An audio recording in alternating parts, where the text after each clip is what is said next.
Hello बच्चों, let's read the question. The question says recombinant DNA technology is also popularly known as genetic dash. Basically हमें ये बताना है, fill in the blank question है कि recombinant DNA technology का एक और जो फेमस नाम है वो क्या है, जेनेटिक डैश है। सबसे पहले हमें की कॉन्सेप्ट समझ लेना है। यहाँ पे बेसिकली होता क्या है,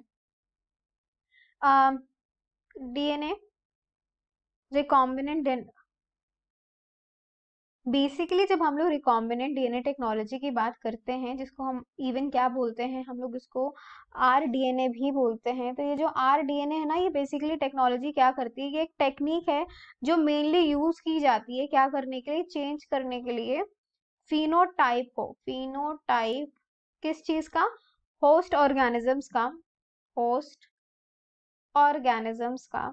जब हम लोग क्या चीज करते हैं, जब हम इंट्रोड्यूस करते हैं जेनेटिकली ऑल्टर्ड वेक्टर, ठीक है, जेनेटिकली जब हम देखते हैं कि जेनेटिकली ऑल्टर्ड वेक्टर को इंट्रोड्यूस करा जाता है, ऑल्टर्ड वेक्टर कहाँ पे इंट्रोड्यूस करते हैं, जीनोम में ऑर्गेनिज्म के हम इंट्रोड्यूस करते हैं।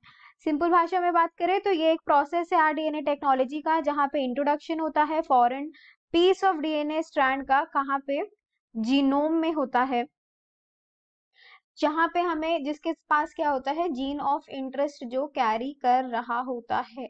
तो ये होता है हमारा रिकॉम्बिनेंट डीएनए टेक्नोलॉजी। आरडीएनए या फिर रिकॉम्बिनेंट डीएनए टेक्नोलॉजी को हम लोग इसी वजह से एक और नाम से जाने जाते हैं, वो है genetic engineering.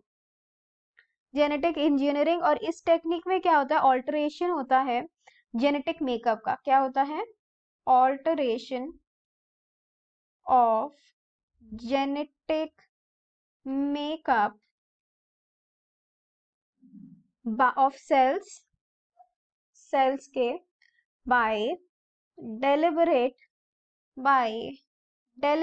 and artificial means। तो इस तरीके से क्या होता है, हम ये देखते हैं कि ऑल्टरेशन हो रहा होता है जेनेटिक मेकअप का। यहाँ पे बहुत तरीके के वेक्टर्स को भी यूज करा जाता है। फॉर एग्जांपल हम ले सकते हैं प्लाज्मिड वेक्टर है, बैक्टीरियोफाज वेक्टर है, एटसेट्रा एटसेट्रा को यूज किया जाता है। और अगर हम कुछ एंजाइम्स की बात करें जो जेनेटिक इंजीनियरिंग में लगते हैं, तो यहाँ पे हम बात कर सकते हैं BAMHI etc. So the final answer for the question is recombinant DNA technology is also popularly called as genetic engineering. So I hope you have understood the solution well. Best of luck.